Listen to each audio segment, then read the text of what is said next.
Pour communiquer sur la crise des bistrots ruraux, l'Union des métiers et industries de l'hôtellerie avait convié professionnels, élus et journalistes au Marronnier, à la fois gîte, bar et chambre d'hôtes. Un établissement très discret que la plupart des participants ont mis beaucoup de temps à dénicher. D'où la question de la signalétique des bistrots ruraux. Aujourd'hui, il y a moyen de faire mieux et pourquoi pas, pour notre département, se dire on met quelque chose en place, une logotique typique, un panneau qui soit vraiment tous sous le même format, qui identifie le touriste, qui identifie le bar, le restaurant, l'hôtel, qui ne pollue pas le paysage et que ça soit fait en accord avec toutes les municipalités. Le cœur battant de nos villages, c'est la formule utilisée par l'UMI pour qualifier les cafés, hôtels et restaurants en milieu rural. Or, ce cœur bat de moins en moins fort. Sur les 32 000 communes françaises, 26 000 n'ont plus de café.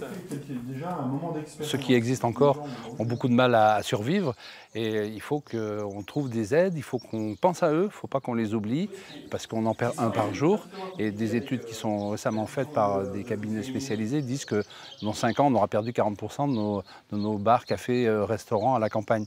Céline Mazoyer, elle, est propriétaire d'un restaurant qui marche bien, l'Embellie à Sainte-Cécile, petite commune du Clunisois. Elle pointe un autre souci. On a juste des difficultés, c'est au niveau du recrutement. Ah. Oui. Avec pas mal de difficultés, vu que les jeunes ne veulent pas s'installer en campagne. Après, il faut qu'ils aient un moyen de locomotion aussi. Puis comme on a un métier assez difficile avec des horaires de coupure et le travail le week-end, donc ça n'attire pas beaucoup de monde.